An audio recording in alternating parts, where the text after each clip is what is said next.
예, 루키 2장은 이제 롯이 보아스를 만나 그런 상태입니다. 롯이 보아스를 만나서 보아스가 롯에게 이르되 내 딸아 들으라 이삭을 주우러 다른 밭으로 가지 말며 여기서 떠나지 말고 나의 소녀들과 함께 있어라 이렇게 선언을 합니다. 예, 다른 밭은 당연히 세상 사단의 문화권이겠죠. 그래서 똑같은 밭이지만 이 밭은 세상이잖아요. 그래서 씨 뿌리는 비유에서 그 밭은 세상인데 이 예수 그리스도의 통치권의 밭이 있고 하나님의 나라 믿음 안으로 들어간, 근데 우리가 믿음 밖으로 빠져나가면 사단의 통치권에 이 밭이 있는 거죠. 다른 밭으로 가지 말며 여기서 떠나지 말고 나의 소녀들과 함께 있으라. 여기서 지나가지 마라. 통과하지 마라. 이 하나님의 나라를 소홀히 생각해서 무감각하거나 그러면은 이 밭을 지나가게 되고 있거든요. 그냥 통과하게 되고 무심히 하나님의 나라에 대해서 감각을 잊어버리고 신앙생활에 대해서 적극적으로 생명에 대해서 예민하지 않으면은, 좋은 쪽에서 예민하지 않으면은 하나님의 나라를 놓쳐버릴 수 있다라는 뜻이에요. 예, 나의 소녀들과 함께 있어라. 그런데 이제 그 아가서에서는 이제 술람미 여자가 나올 때 거기서도 예루살렘 딸들이 나오거든요. 동일한 맥락에서 나의 소녀들은 이 베들레헴에 이른 다른 하나님의 아들과 딸들이겠죠. 전체적인 거에서. 근데 여기서는 소년들과 소녀가 나오기 때문에 이제 그 여자들을 소녀들 목회자적인 입장에서는 이 그 소년들이다 이렇게 볼 수가 있어요. 성경 그 하나님의 나라 안에서는 나이 많으신 늙으신 할아버지 할머니가 등장하지 못해요. 우리가 보통은 믿음 안에 들어가면은 그 청년의 믿음을 가진다. 그리고 우리가 육신이 죽어서 천국에 갔을 때도 청년의 상태인데, 우리의 믿음이 그 노인의 수준에 이르는 그런 아브라함의 믿음에 이르려면은 진짜 파파 할아버지가 돼야 되는 그런 상황이다 보니까, 여기에서 그 예수 그리스도의 신부의 믿음을 따라가는 사람들은 젊은 사람들로 이렇게 표현을 하고 있다라고 볼 수가 있겠죠. 그리고 이제 나의 소녀들은 말 그대로 예루살렘 딸들하고 동일한 명령을 갖고 있기 때문에 이 예수 그리스도의 신부의 믿음을 향하여 달려가고 있는 이 베들레헴에 이른 다른 사람들인 거죠. 그러니까 우리가 요즘은 이제 유튜브가 있기 때문에 이렇게 공유를 많이 하게 되는 것 같아요. 대한민국 같은 경우 전 세계는 또 어떻게인지 모르지만은 아마 이 복음에 있어서 이 컴퓨터가 다 보급되어 있기 때문에 아마도 이렇게 복음을 이렇게 한 국가가 움직이는 것처럼 접할 수 있는 그런 시대에 이르렀다 이렇게 볼 수가 있죠. 예, 그래서 마태복음 24장에 나오는 구름을 타고 오시리라가 많은 군중이라는 그런 뜻, 기본 어근을 갖고 있거든요. 예, 그래서 아마도 주님이 오시는 것이 오늘날 이 시대를 말하는 게 아닌가 이런 생각도 해봅니다. 우리가 이제 보통은 구름 타고 오시리라 할 때 이 눈에 보일 때 이렇게 주님이 구름 타고 오신다, 예, 가신 대로 오신다 이렇게 얘기하거든요. 가실 때도 주님께서 그 많은 무리들 속에서 가셨잖아요. 그런 것처럼 오실 때도 많은 그 하나님의 백성, 전 세계적으로 예수 그리스도를 따르는 자들의 무리를 주님께서 이끌고 오는 거죠. 지금도 주님께서 우리를 이끌고 계시잖아요. 예, 믿음 안에서. 그래서 나의 소녀들과 함께 있어라. 그래서 같이 예수 그리스도의 신부의 믿음을 향하여 달려가는 그런 성숙한 믿음으로 달려가는 그 구원의 길에 있는 그 믿음의 딸들을 이 베들레헴 위에 있는 사람들이다 이렇게 볼 수가 있는 거죠. 예, 그 사람들과 함께 있으라. 그러니까 이 소녀들은 그 평범한 소녀들이 아니라고 볼 수가 있죠. 그래서 이 예루살렘 딸들이 나중에 술람미 여자랑 연합하게 되잖아요. 그런 것처럼 그 술람미 여자가 말하는 거는 최고급의 완성된 그 그리스도의 신부의 믿음을 상징하고 있기 때문에 이 출발선상에 아주 바닥부터 출발하는 게 아니라 이 베들레헴서부터 출발하는 말씀의 맛을 알고 있는, 말씀을 깨닫는 말씀, 옥토에 해당되어지는 출발선상에 있는 이 베들레헴 딸들만이 이 술람미 여자를 알아볼 수 있고 감각할 수 있고 연합할 수 있는 그런 상태가 되는 거예요. 그래서 이 술람미 여자가 가지고 있는 예수 그리스도의 나라, 하나님의 나라, 아들의 나라의 내용을 이 그 예루살렘 딸들에게 나눠주잖아요. 나중에는. 근데 여기서 나의 소녀들, 지금 여기서 룻은 이방인에서 출발해서 여기 들어와 이제 진입하는 상태이기 때문에 나의 소녀들과 함께 있으라 할 때, 함께 있을 때 달라붙다 이런 뜻이에요. 그래서 이 소녀들, 그래서 먼저 믿음에 출발을 해서 달려가고 있는 앞선 신부의 믿음을 갖고 있는 자들에게 달라붙어 있어라. 그래서 그들이 갖고 있는 하나님의 나라의 그 생수들, 말씀들을 네가 나눠 먹도록 그렇게 해야 된다. 이 얘기를 하는 거예요. 그래서 그 밑에 그들이 베는 밭을 보고 그들을 따르라. 내가 소년들에게 명령하여 너를 건드리지 말라 하였느니라. 목이 마르거든 그 그릇에 가서 소년들이 길어온 것을 맛을지니라 하는지라. 예, 그래서 여기서 이제 베는 밭은 뭐냐면은 짧게 깎다 이런 거거든요. 그래서 우리가 이제 그 신천지에서 잘 쓰는 추수꾼 같은 그런 분위기인데, 예, 추수꾼 같은 분위기이지만 여기 밭이 나왔기 때문에 예, 추수하는 장소를 말하는 거죠. 그래서 이 세상에서 너희가 이 사단의 문화권에 대해서 너희가 소망하고 갈망했던 그 모든 것을 낫으로 다 비워야 된다는 거죠. 이런 것들을 다 없애서 아주 짧게 깎다 이런 뜻이거든요. 그래서 우리가 꿈에 이제 보면은 이 머리가 길잖아요. 그러면 고집이 센 거예요. 이 사단의 마인드에서 내 고집이 센 거예요. 그렇기 때문에 머리가 아주 짧아야 돼요. 이게 아예 삭발을 꿈에 내가 머리를 삭발을 했으면 좋아요. 왜냐하면 내가 하나님의 뜻 가운데 있다 얘기해요. 내 고집을 버렸다라는 거거든요.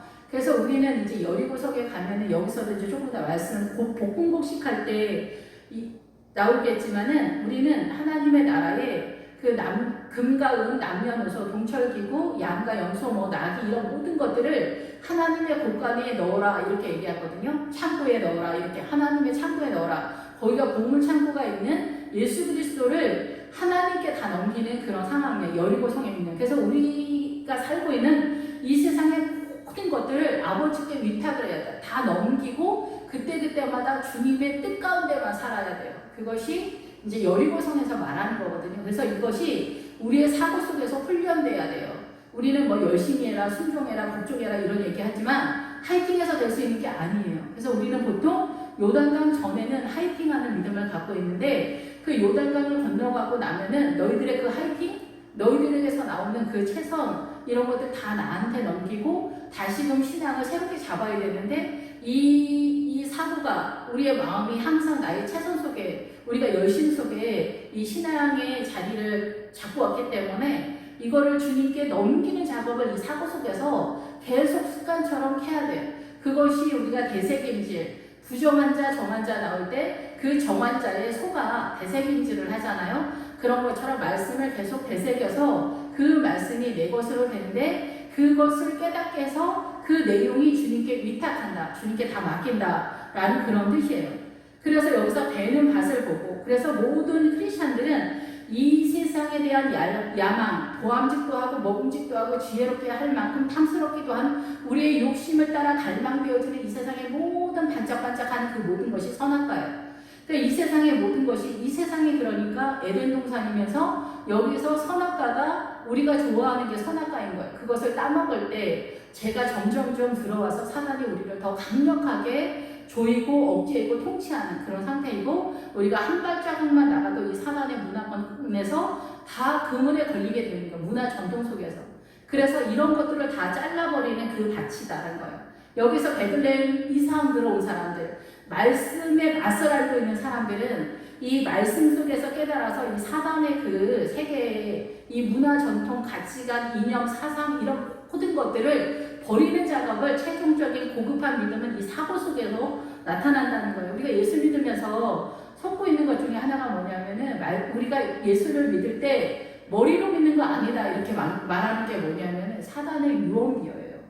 예, 사단의 유언비어. 그래서 최고급은 뭐냐면은 말씀을 깨달아서 이 입으로 사단을 물리치는 거거든요. 이 여호수아에 보면은 칼 날로 싸우라 할 때 칼과 날이 입이라는 뜻이거든요. 그래서 말씀의 검으로 싸워야 된다. 그러면 이 말씀을 이 안에 넣어야 돼요. 그래서 지식적으로 말씀을 알면 안 되는데 그래서 그 씨 뿌리는 자에 비유해서 그 듣고 깨닫는 자 깨달아서 그 오픈은 예수 그리스도로 반응하는 그 결과물로 존재하는 자를 말하는 거죠. 그래서 우리가 예수님 믿는 게 단순하게 흘러가는 것도 있지만은 약간 복잡할 수도 있지만은 예수 그리스도의 성령께서 은혜를 주시기 때문에 무학인 자들도 말씀을 깨닫는 것은 내가 깨닫는 게 아니라 주의 영이 깨닫게 하기 때문에 어려워도 깨닫고 쉬워도 깨닫고 이렇게 가는 거예요. 쉽다고 해서 내가 그대로 받아들이는 거 아니잖아요. 쉽다고 해서 우리가 다 쉬운 거는 다 순종하는 거 아니잖아요. 용서해라 겸손해라 엄청 쉬운 거 같은데 우리 그거 잘 못하거든요. 평생 남편 용서하지 못해서 허덕거리잖아요. 우리의 마음이. 쉬운 것 같은데 절대 쉽지 않아요. 그러면 이 용서와 겸손이 어떻게 예수님의 십자가를 통하여서 흘러가는가를 이 성령님의 은혜가 아니면은, 그래서 우리가 감동받는 거에 치우치다 보니까 이 말씀이 아무것도 아니라고 하는데, 이 예수 그리스도의 사고관이 이루어져서 말씀이 화돼야 그 통치권 속에서 이 말씀이 성령님의 은혜 가운데 세력화가 되면서 순종이 나가는 거예요. 여기 아무것도 없는데, 말씀이 아무것도 없는데 깨달아지는 게 아니잖아요. 이게 감동을 받는 게 아니잖아요. 이 감동을 성령님이 주실 때는 어떤 말씀을 깨닫게 감동을 주는 거잖아요. 그러면 그 깨달은 내용을 이 머릿속에 비축을 해야 돼요. 그런 다음에 이 비축한 내용대로 내가 움직이게 돼야 되는 거예요. 그것이 하나님의 나라죠. 그래서 우리가 이 지식적으로 예수를 믿는 거는 아니다 이렇게 하는 것들은 사실 사단의 유언비어예요. 그래서 사단이 우리로 하여금 성경을 모르게 한다는 거예요. 그래서 감정적으로만 30년이 돼도 예수님을 믿는데 감정적으로만 치우치다 보면은 어느 한계를 넘어가지 못하는 그게 있어요. 그래서 말씀을 깨닫는 것도 다 성령님께서 이끄시기 때문에 그러지만은 여기서도 말하잖아요. 베들레헴까지 가야 된다. 베들레헴은 떡집인 거예요. 그러면 창세기서부터 계시록까지란 말이에요. 그래서 여기서 소년들과 소년들 그리고 예루살렘 딸들은 이 베들레헴에 진입하지 않으면은 여기에 해당이 안 되는 거예요. 말씀을 모르고 말씀의 맛을 모르니까 지금 무슨 말씀의 맛을 인지 알아서 이삭을 죽고 있는 상태란 말이에요. 그래서 먼저 앞선 자들, 나의 소녀들과 소년들, 그래서 예루살렘 딸들과 연합해서 달라붙어 있어라. 믿음 좋은 권사님, 믿음 좋은 집사님, 믿음 좋은 장로님, 남자들은 남자들끼리, 여자들끼리 동행하는 게 좋죠. 덕스럽죠. 이제 교회에서도 여자, 남자 섞여서 막 너무 그렇게 하면은 사단이 나는 경우가 더러 있어요. 우리가 알게 모르게 조심스럽게 움직이는 게 좋겠다 이렇게 생각이 듭니다. 그래서 이 베는 밭을 보고 그들을 따르라는 거예요. 이 베는 밭 소년들을 따르라는 거예요. 소년들은 이제 소년들과는 약간 얘기가 틀리는데 소년들은 목회자라고 볼 수가 있죠. 그래서 이 소년들에게 명령하여 너를 건드리지 말라 하였느니라. 그래서 여기에서 이 세상에 추수를 하고 있는 상황이니까 목회자들이라고 볼 수가 있겠죠. 그리고 이 목회자들이 전하는 그 말씀 속에서 가야 되기 때문에 이 소년들을 따르라고 하고 나의 소녀들과는 연합하고 달라붙으라는 거예요.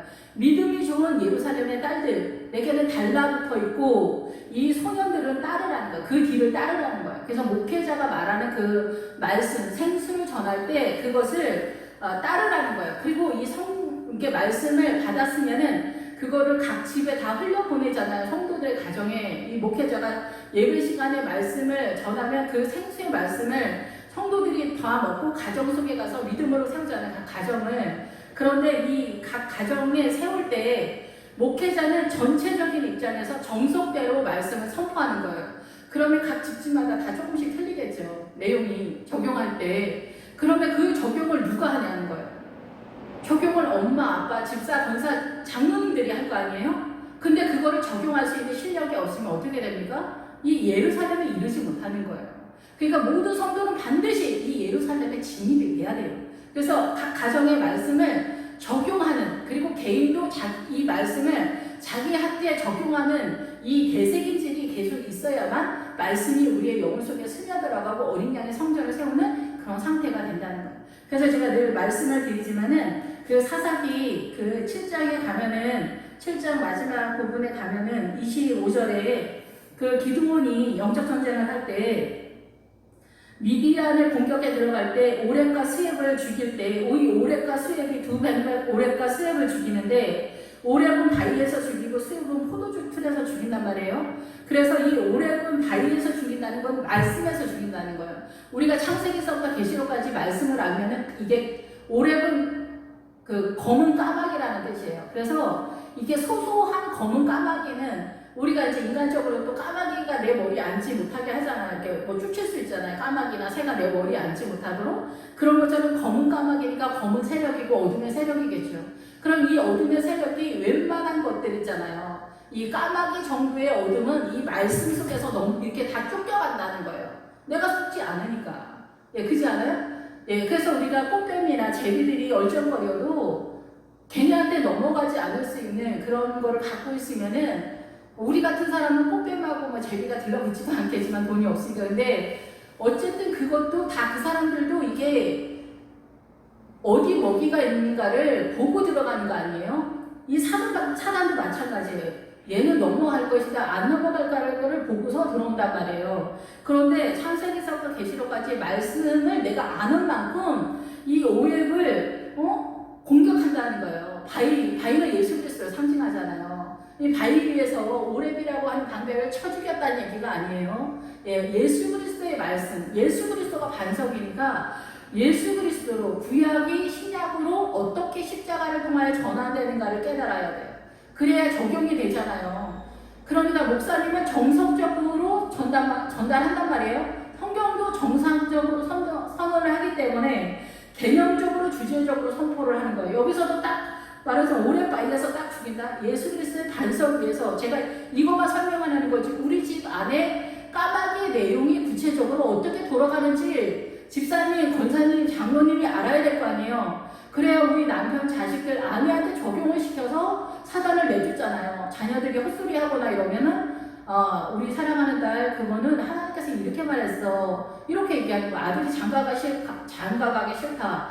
그러면 성경에서 하나님께서는 결혼하지 않으면은 그 쩔뚝발이라고 했어. 그러니까 모양새가 좋지 않고 네가 운전하는 것에 있어서 문제가 있다. 그러니까 결혼하는 것이 싫고 부담스러울지라도 네가 용감하게 이 결혼을 함으로 인하여 훨씬 더 성숙한 하나님의 아들이 될 수 있다. 이런 것들이 어떻게 해요? 말씀을 통해서 이 까마귀를 내쫓는 거예요. 그러면 스엡은 뭐냐? 스엡은 고질병인 거지. 그래서 이렇게 잘 안 떠나. 그래서 이 고난을 통하여서 이 포도주 틀은 피를 흘리는 것 같은 상황에서 피를 흘리는 것 같은 고난을 당할 때 우리가 이 제대는 그 습성, 탐심, 욕심, 뭐 이렇게 우리가 막 너무 세상에서 화이팅하고 싶고 막 그렇게 하고 싶은데 내가 병이 들었어.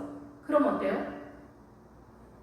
갑자기 순식간에 이렇게 날아가는 거예요. 그리고 주님 살려주세요. 내가 정말 주님 뜻대로 할게요. 뭐 나중에 어떻게 될 망정 막 이런 소리를 하거든요. 그리고 엄마가 아무리 뭐 자식에 대해서 욕심이면 배 터진다 할지라도 초등학교 때까지 엄마들이 난리잖아요. 그런데 우리 아들이 집을 나간 거야. 중학교 2학년이 되자마자. 그럼 엄마가 뭐라 그래요? 그냥 공부 다 때려치우고 집에나 지금 나가지나 마라. 그냥 놀고 속이나 썩이지 마라. 기준이 이렇게 딱 떨어지는 거예요. 그러면서 어떻게 해요? 이제 거기서 이제 예수 믿는 집사님이 이제 세상으로 화이팅 안 하면서 난 정말 네가 예수님이나 잘 믿었으면 좋겠다 이러는 거예요. 예수님이나 이렇게 얘기하는 거예요. 최고의 생명이 이렇게 초라할 때 나타나게 된다는 거예요. 이런 것들을 여러분의 가정 속에서 누가 적용시켜요? 목회자가 적용시키는 게 아니에요. 엄마, 아빠가. 이게 엄마가 하는 거예요. 아빠는 세상에 나가서 돈을 벌기 때문에 이 가정을 리더십 있게 세우기가 어려워요. 이 사람이 아내라는 거에서 이 아브라함의 아내 사라가 사실은 통치권자라는 뜻이에요. 무슨 통치권? 남편들의 뭐 권위의식 그런 게 아니라 예수 그리스도가 십자가를 통하여 우리를 섬겨주는 그 섬김의 통치권. 그래서 온 가정이 믿음의 유산을 상속받아서 어린 양의 성전을 세워가는 그 가정으로 세워가는 그 사명이 이 아내에게 있다는 거예요. 그래서 볶음 곡식도 바로 이러한 것들을 세워가는 내용인데 그래서 피가 흘린다는 거예요. 내 몸에 피가 흐르도록 그렇게 간다는 거예요. 그래서 여기는 베들레헴에 입성하기 전에 있는 사람들은 이 맛을 알 수 없는 거예요. 그래서 이제 저도 이제 성도들이라 얘기하지만 그 성도의 수준에 맞춰서 얘기를 하거든요. 이분은 뭐 세상적이면 그래요. 드라마 얘기하면 그러죠. 재밌죠. 저는 드라마 보면 한번 들어가면 못 빠져나오기 때문에 문을 못 열겠어요. 이렇게 얘기를 하고 그죠. 조인성 멋있죠. 이렇게 얘기를 해야지 거기서 하나님 얘기하면 못 알아듣고 막 그렇게 하기 때문에 수준에 맞춰서 얘기하는 거예요. 그리고 이제 내가 너무 사랑하고 믿음이 좀 있는데 뭐 이렇게 연약하고 그러면 억지로라도 뭐 세게 또 얘기할 때는 있죠. 그래서 사람 보고 얘기하는 거죠. 여기서도 예루살렘에 들어왔을 때에야 주님이 나의 소녀들과 함께 있어라. 들러붙어 있어라. 이 믿음 있는 집사한테 가까이 가라. 커피도 사주고 고기도 사주고 밥도 사주고 그 집 원조리에서 있으면서 믿음을 네가 가져와야 된다는 거예요. 그리고 소년들에게 명령하여 너를 건드리지 말라 하였다. 이 얘기는 뭐냐면은 이 소년들을 따라감에 있어 누구에게 명령하여? 소년들에게 명령한 거예요. 얘가 믿음이 이렇게 이르도록 도달하도록 니네가 도와주어라. 실패하지 않도록 도와줘라. 얘가 파괴되지 않도록 도와줘라. 이런 얘기예요. 여기서 건드리지 말아라. 룻을 건드리지 말라는 게 여자 남자 얘기 약간 그런 분위기가 그런데 그게 아니에요. 건드리지 마라. 때리지 마라. 우리 집 이사 주소 가지 못하게 해라. 이런 얘기가 당연히 아닐 거예요. 교회 공동체에서 이 소년이 목회자라고 하면 이 성도가 와서 말씀을 듣는 그런 분위기인데 여기서 목회자가 말씀 똑바로 듣는다고 어떻게 하겠어요? 매주마다 새벽마다 예배 드리러 오고 틈틈이 기도하러 온다고 뭐라고 하겠어요? 그게 아니라 이 룻이 이제 그 베들레헴에 입성했기 때문에 얘가 하나님의 나라에 잘 설 수 있도록 초신자가 믿음을 건강하게 세워가도록 여기 이르다, 도달하다, 도착하다, 닿다 이런 뜻이 있으면서 실패하다, 파괴하다라도 있어요. 그러니까 성경은 항상 두 가지 뜻이 나는데 하나는 사단 쪽이고 하나님 쪽인 것도 있지만은 둘 다 이 상황이 벌어졌을 때 어떠한 우리의 삶의 내용으로 나타나는가 이런 뜻으로도 연결이 돼요. 그렇기 때문에 이 소년에게 건드리지 말라는 것은 이 소녀가 믿음이 잘 서도록 도와줘라. 내지는 파괴되거나 부패되지 않도록 이렇게 인도해줘라, 이끌어줘라 이런 뜻이라고 볼 수가 있습니다. 그래서 목이 마르거든.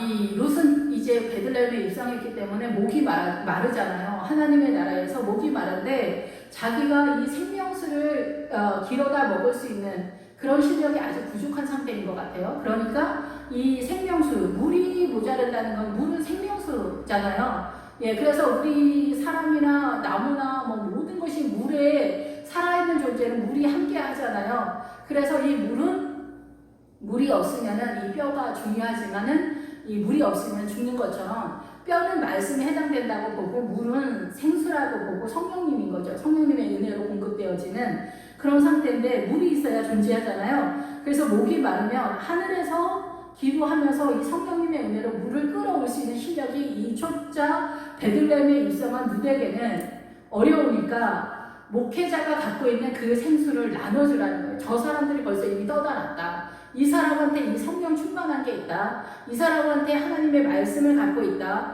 그러니까 이 사람한테서 가져다 먹어라. 이 얘기를 하는 거예요. 이 사람이 먼저 길어다 놨다. 목회자가 길어다 놨다. 권사님이 길어다 놓은 게 있어. 그러니까 그 권사님에게서 나눠 먹어. 이 얘기를 하는 거예요. 그래서 우리가 사도신경 성도의 교통하면서 나눠 먹는 그런 상태가 되는 거예요. 근데 이제 우리가 성도의 교제 속에서 이렇게 이제 헛소리도 하고 남의 말도 하게 되어지는 문제도 발생하지만은 거기에서 성도의 교제가 잘 이루어지면은 이 생수를 권사님에게서 믿음의 많은 경험을 갖고 있는 권사님에게서 이렇게 얻어 마실 수 있는 그런 상황이 된다는 거예요. 그리고 목사님의 예배나 이런 거에서 같이 나눠 먹을 수 있다. 이들이 길어놓은 그 은혜를 같이 나눠 먹을 수 있도록 그렇게 해야 된다라고 하는 거예요. 그런 것들이 이제 구역 예배 속에서 나타날 수 있고 구역장들이 그 민수기 앞부분에서 2장쯤에 나오는 이스라엘의 그 나이 드신 장로님들 이 12명 지휘자들을 통치권자들을 12명을 세우잖아요. 그 내용이 뭐겠어요? 그것이 바로 장로님을 세우는 내용이다 이게요. 그래서 우리가 장로님들을 교회에서 세우면 안 된다는데 성경적으로 그렇지가 않아요. 12명의 장로님들을 세워서 교회 이제 그 크기에 따라 조금씩 틀리겠지만 명수는 근데 장로님들을 세워서 교회를 세워가는 것에서는 같이 협력을 해야 돼요. 신앙을 세우는 거는 목회자가 이제 가지만은 이 장로님들과 교회를 세우는 거는 협력해서 같이 가는 그런 상황이라는 거죠.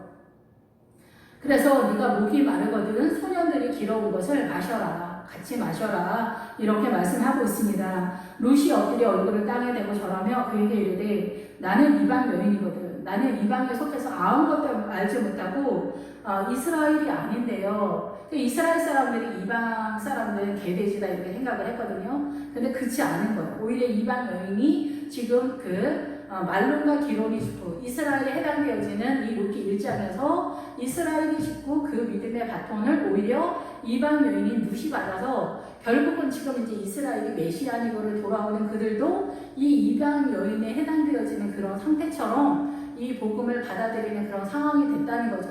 그렇지만 그들은 이제 그 베이스가 있기 때문에 우리보다 어떻게 보면 더 치고 나갈 수 있는 강력한 건 이제 고난이 이스라엘이 엄청 세기 때문에 예, 그리고 이제 그 전에 그 고난이 다 또 살아서 믿음과 연합이 또 되거든요. 그래서 당신이 어찌하여 내게 은혜를 베푸시며 나를 돌보시나이까 하니, 여기서 당신이라는 단어가 아임이라는 단어를 쓰는데 여기는 눈이라는 뜻도 있지만은 샘물이라는 뜻도 있어요. 그래서 이 아이는 그 성령님의 간권적인 은혜다 이렇게 볼 수가 있어요. 창세기에서 보면은 이 아임이라는 단어가 가끔 나오거든요. 예, 그래서 그 아임이라는 단어는 뭐냐면 성령님이 간권적으로 역사해서 이 샘물이 터지는 것 같은 그런 상황이에요. 그래서 그 내 삶에 하나님의 역사가 일어나는 어떤 사건 같은 것을 말할 때 이 아임이라는 단어를 쓴다라고 볼 수가 있어요. 그래서 이 단어에 해당되는 샘물 하나가 그 부엘라 헤로이라고, 그래서 하갈이 찾은 것과 나중에 이삭이 드보라를 만날 때 믿음의 수정이 그 우물 하나라고 보는 그 부엘라 헤로이다 이렇게 보거든요. 그래서 우물 하나를 갖고 있을 때 기본적인 것은 치고 나가지만 나중에 이삭이 우물을 되게 많이 확보를 하게 되잖아요. 그래서 하나님의 나라의 그 많은 샘물과 같은 하나님의 나라의 그 영화로움을 소유하게 되어지는 믿음의 아들이었다 이렇게 볼 수가 있습니다. 그래서 여기서 이 보아스를 만난 상태가 보아스가 예수 그리스도를 상징하기 때문에 여기서 룻이 이 샘물이 터지는 것을 예수 그리스도를 만난 상태가 샘물이 터진 것 같은 그런 상태라는 거예요. 그래서 우리가 이제 예수님을 만나거나 뭐 이런저런 것 속에서 환난과 뭐 이런 거 저런 것 속에서 우리가 예수님을 믿게 되는 그런 상황도 그렇고, 나중에 이제 믿음이 엄청 좋아지는 상태 속에서 이제 우물들이 이제 나타나는 그런 것도 있습니다.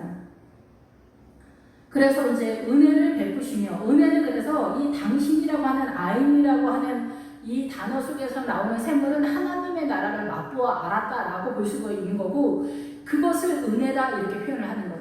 예, 성령님을 만나서 폭발적인 어떤 은혜나 하나님의 나라의 강권적인 그 어떠한 것을 만난 상태를 은혜를 베풀어 주셨다. 어찌하여 나를 돌보시나이까? 어찌하여 나를 주의하여서 주목하여 보십니까? 라고 이렇게 표현을 하고 있습니다.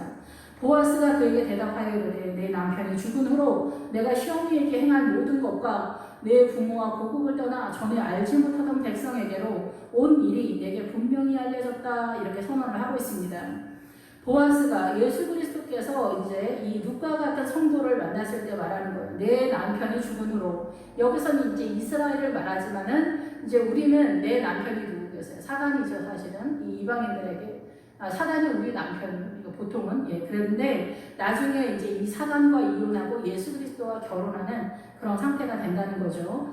그래서 죽은 후로, 이 남편이 죽은 후로, 여기서 이제 우리가 이제 이 룻기의 내용은 잘 아실 것이라 생각해서 내용 설명하지 않고 그냥 해석으로 들어가고 있으니까 잘 모르시면은 이 룻기를 좀 자세히 한 두어 번 보신 다음에 들으시면 좋을 것 같아요. 예, 그래서 이제 믿음을 받던 편지를 봤을 때 시어머니는 뭐라고 해서 여기서 이제 법정적으로 시어머니지만 정말 우리가 이방인들은 법정적으로 시어머니를 모시는 것 같은 교회 공동체잖아요. 이스라엘은 자기네 엄마인 것 같잖아요, 정말. 근데 어머니가 나오면은 교회 공동체라고 말씀을 드렸잖아요. 이제 잉태를 해서 낳아서 교육하기 때문에 이 어머니의 기능이, 교회가 이제 그 성도를 품어서 출산을 해서 양육을 하잖아요. 이 교회 공동체랑 어머니의 기능이 똑같죠. 그래서 이 시어머니, 그래서 이방인에게는 이 교회 공동체가 시어머니, 법적적으로 예수 그리스도의 은혜로 이 그 교회 공동체를 만나게 돼서 이 시어머니, 교회 공동체에게 행한 것과 네가 교회를 섬긴 것, 그러니까 이 베들레헴에 이르기 위해서는 하나님의 나라, 이 교회 공동체에서 기본적으로 문자적으로 눈에 보이는 헌신과 희생을 기본적으로 해줘야 돼요. 10년 동안.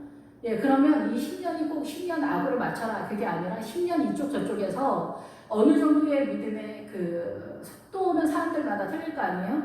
그런 상태가 돼서 네가 교회를 섬기면서 헌신한 그 어느 정도 되면서 너는 이 세상에 내 부모, 내 어미와 내 아비를 떠나 내 어미와 내 아비, 이것도 다 사단의 문화권 속에서 문화와 전통 속에 속되어 있는 사단의 영향력과 권세죠.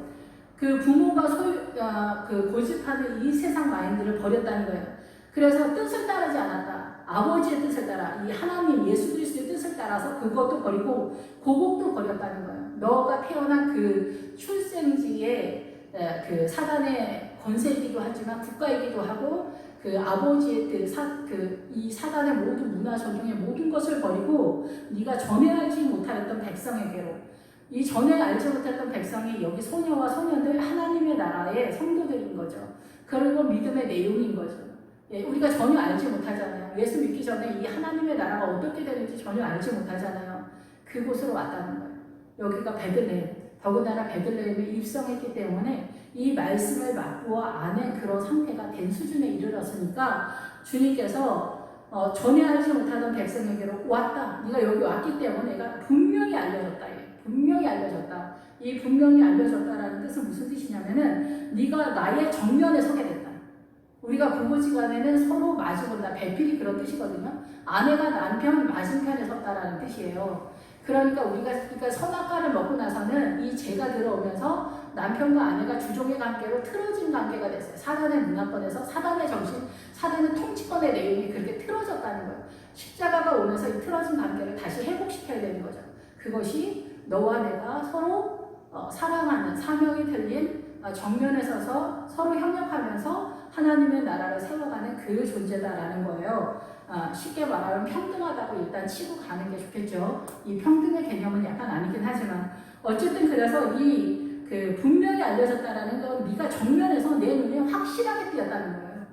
예, 그래서 너는 정말 이 단어가 이게 분명히 알려졌다는데 같은 단어가 반복되고 있어. 너는 내 정면에서 분명하게 알려졌다.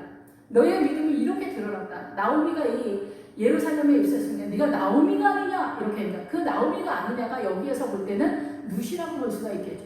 룻, 이방인이 어떻게 이 예루살렘까지 올 수가 있어? 이렇게 놀라는 거야. 이방인이 어떻게 예루살렘까지 올 수가 있어? 이스라엘은 말씀을 다 맡은 자라고 요한복음 4장에 나오죠. 너희는 말씀을 맡은 자다. 너희는 알지 못하는 걸 예비한다. 사마리아 사람한테 그렇게 얘기해요. 수가성에서 예수님이. 우리는 예수님을 믿는 것 같으면서 알지 못하는 예수님을 믿는 것처럼 믿는다는 거예요. 근데 예루살렘 사람들은 이 말씀을 맡은 자라, 구원이 예루살렘에서 나온다는 거예요.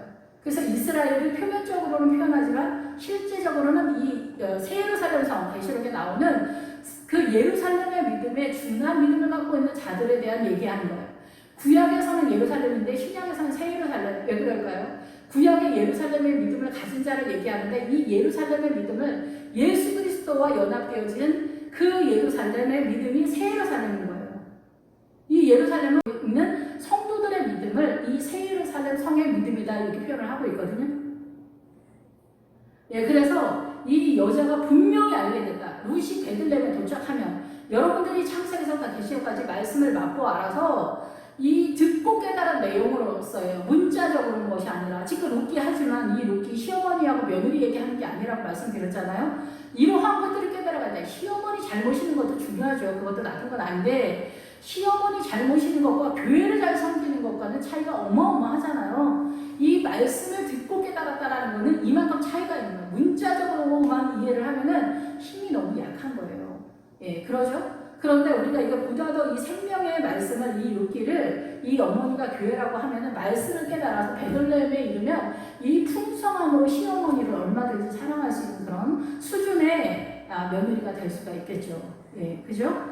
예, 여호와께서 내게 행한 일에 보답하시기를 원하는 보답이게 샬람이라는 그런 기본 동사를 쓰고 있어요. 그래서 여기는 평화의 언약을 맺다라는 거예요. 그래서 우리가 그 예루살렘이 평화의 터잖아요. 그래서 하나님 아버지와 우리 사이에 막힌다, 제 문제가 다 해결됐다, 완전하게 됐다 이런 뜻이 이 예루살렘의 뜻이잖아요. 이 온전한 상을 줄 때도 이게 이 샬롬이라는 그런 뜻이에요. 그래서 이 샬롬이 두 번 나오는 거예요.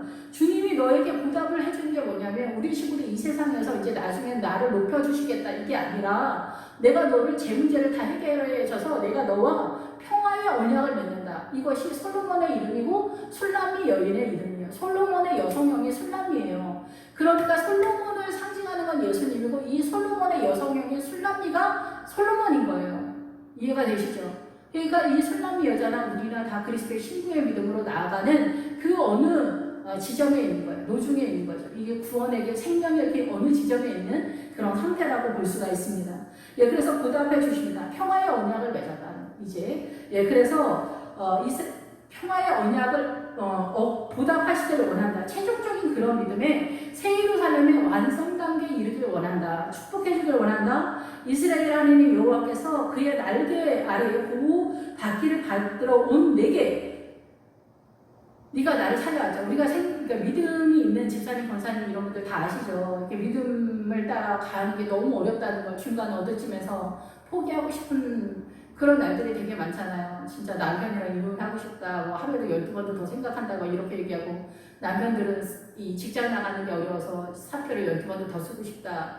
우리가 힘들고 어려울 때 그렇게 헛생각을 하는 것 같이 우리가 정말 주님을 따라가는 것이 어려워서 나 여기에서 이제 자리 피고 있고 싶다. 이런 것이 씨 뿌리는 그 비유 어딘가에서 그 길가밭이랑 돌짝밭이랑 가시떨기가 그 어디쯤에서 이렇게 정체되어 있는 거예요. 가시떨기는 노년이 두려워서 이 세상 사는 게 두렵고 무서워서 이렇게 어느 쯤에서 자리 펴고서 정체되어져 있는 믿음이 가시떨기 밭이잖아요.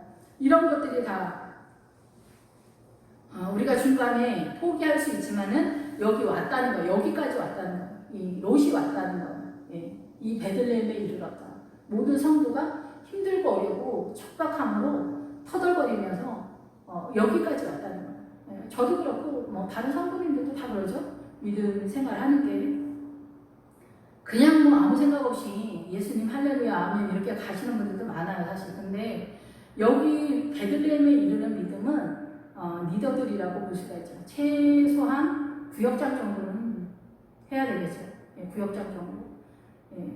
그래야 뭘 이렇게 전해줄 수가 있잖아요. 출발 선상에서.